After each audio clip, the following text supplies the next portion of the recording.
আসসালামু আলাইকুম প্রিয় মৎস্যচাষী ভাইয়েরা, দেশ এবং দেশের বাইরে থেকে যারা আমার এই প্রতিবেদনটি দেখতেছেন, আশা করি আপনারা সকলেই ভালো আছেন। তো আজকের এই ভিডিওতে আলোচনা করব মাত্র 20 শতক পুকুর থেকে কিভাবে 120 মনের অধিক দেশি মাগুর মাছ চাষ করবেন। তো আমার নাম মোহাম্মদ সাইফুল ইসলাম, আমার ঠিকানা ধলা ত্রিশাল, ময়মনসিংহ। তো দীর্ঘ 15-16 বছর যাবৎ আমি মাছ চাষ করে আসছি। মাছের পোনা সারা বাংলাদেশে সেল দিচ্ছি নার্সিং করে। তো সবার খোঁজখবর রাখি, কোন মাছটা কিভাবে চাষ করলে ভালো হয়, কি কি রোগ হয়, রোগের সমাধান কি, কোন ওষুধটা ভালো কাজ করতেছে। তো বিস্তারিত সব পরামর্শ দিয়ে থাকি মাছের পোনা দেওয়ার পাশাপাশি। মাছটা বিক্রি করা আগ পর্যন্তই আমি খোঁজখবর রাখি। তো যার কারণে আমি মোটামুটি আল্লাহর রহমতে সবই জানি, কিভাবে চাষ করলে ভালো হয়, কোন মাছটা, কোন মাছ চাষে কীরকম লাভ হয়, খরচ হয় কীরকম, কি কি রোগ হয়, রোগের ওষুধ কী, সবই জানি। তো তা থেকে আজকের এই ভিডিওতে আলোচনা করতেছি। তো যা বলবো সঠিক তথ্য দেওয়ার চেষ্টা করব, ভিডিওর স্কিপ না করে দেখতে থাকুন।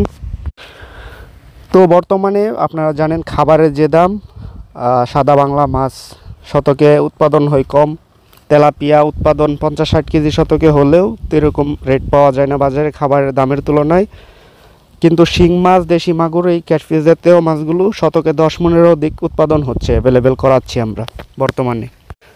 তো খাবারের যে দাম, ওই তুলনায় বাজারে মাছের রেটও ভালো পাওয়া যাচ্ছে। আপনি যদি 5টাই কেজিতে আনেন, 5টা 6টা, তাহলে 300 টাকা কেজি অনায়াসে বিক্রি করা যায় পাইকারি। তো ওই মাছগুলো উৎপাদনে খরচ হয় 150 টাকার মতো 1 কেজিতে। তো ওই মাছগুলো যদি আপনি চাষ করেন, 20 শতক একটা পুকুর যদি হয়, পুকুর শুকাবেন আগে। পুকুরের তলায় যদি শামুক গাছের পাতা থাকে, তাহলে অবশ্যই এগুলো ভালো করে বেঁচে ফেলে দিবেন। পুকুরের চতুর্পাশে গাছ থাকলে অবশ্যই উপরে নেটিং করে দিবেন, যে গাছের পাতা পুকুরে না পড়ে। পুকুরের গভীরতা সর্বনিম্ন 5 ফিট রাখতে হবে, উপরে 10 ফিট হলেও কোনো সমস্যা নেই। আবার পুকুর যদি শুকানো না সম্ভব হয়, তাহলেও আপনার চাষ করা সম্ভব। আবার পুকুর যদি শুকানো সম্ভব না হয়, তাহলেও অন্যভাবে রেডি করা সম্ভব। জিওলাইট করতে হবে, গ্যাসোনিল করতে হবে, চুন লবণ পটাশ করে আপনি ওই পানি প্রস্তুত করতে পারবেন চাষের জন্য। তো অবশ্যই দেখে নেবেন, রাক্ষসী কোনো মাছ থাকলে আগে বিষ দিয়ে এগুলো মেরে তারপরে পুকুর রেডি করবেন।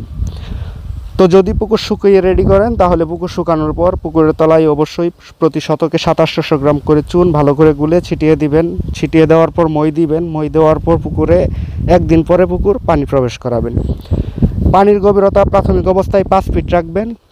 তো 5 ফিট পানি দেওয়ার পর প্রাকৃতিক খাবারের জন্য প্রতি শতাংশ হারে 300 গ্রাম ডোবা ফিট দিবেন, 200 গ্রাম সরিষা খোল, 200 গ্রাম টিএসপি সার, 3টা একত্রিত করে ভিজিয়ে 24 ঘন্টা ভিজিয়ে রাখার পর পুকুরে পানিতে ছিটিয়ে দিবেন। তো এগুলো দেওয়ার পর পুকুরে 2 থেকে 3 দিন পরে মাছ মজুত করতে পারবেন। তো মাছ ছাড়ার আগে অবশ্যই কোয়াফোর একটা মেডিসিন আছে, জিওলাইট, গ্যাসোনিল, প্রোবায়োটিক, 3-4টা আইটেম এড থাকে একটা ওষুধেই, মেডিসিনে 2 কেজি প্যাকেট। তো 20 শতক বা 25 শতক 1 কেজি ব্যবহার করলেই হয়। অবশ্যই এগুলো ব্যবহার করবেন মাছ ছাড়ার আগের দিন। তো যেদিন মাছ ছাড়বেন, মাছ ছাড়ার পরে অক্সিজেন ট্যাবলেট ব্যবহার করতে পারেন, বা এনার্জি প্লাস ব্যবহার করবেন, বা ওই দিন দুপুরবেলা জীবাণুনাশক করবেন, মাইক্রোনিল, টিমসেন, প্যাথোনিল যাই দেন, জীবাণুনাশক করবেন। তো রাত থেকে খাবার দেওয়া শুরু করবেন। প্রাথমিক অবস্থায় পাউডার নার্সারি দিতে হয় ছোটো পোনাকে। তো 8-10 দিন পাউডার নার্সারি দিবেন, সন্ধ্যা 7টা-8টার দিকে একবার, আবার সকাল ভোরে একবার। তো 5-7 দিন পাউডার নার্সারি দেওয়ার পাশাপাশি 8 দিনের মাথা থেকে পাউডার নার্সারির সাথে 0.5 ফিটটা বা সমান ফিটটা খাওয়াবেন মিক্স করে পাউডারের সাথে 4-5 দিন। তারপর থেকে পাউডার বাদ দিয়ে শুধু এককভাবে ফিড ব্যবহার করতে পারবেন। আর মাসিক যে পরিচর্যা, পানির যত্নটা নেবেন ভাইরাস রোগবালাই না হওয়ার জন্য। 10 থেকে 12 দিন পর পরই জীবাণুনাশক করে দিবেন। জীবাণুনাশক করার 2 দিন পরে কোয়াফোর ব্যবহার করবেন।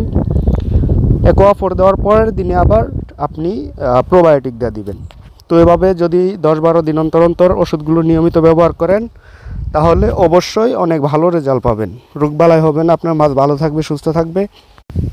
তো মাছ বড় হলে খাবার অনেক বেশি পড়ে। খাবার বেশি পড়া মানে তো পানি লুট হয়, সবুজ হয়ে যায়, অনেক ঘন লুট হয়ে যায়। তখন থেকে মাঝে মাঝে পানি চেঞ্জ করতে হয়। তো পানি চেঞ্জ করা সহ যে কোনো রোগবালাই হোক, বিস্তারিত মেডিসিন কি, সব পরামর্শ পেতে চাইলে ভিডিও স্ক্রিনে দেওয়া নাম্বারে যোগাযোগ করতে পারেন। আমি মাগুর মাছের পোনা ছাড়াও অন্য সকল প্রজাতির মাছের পোনা বিক্রি করে থাকি।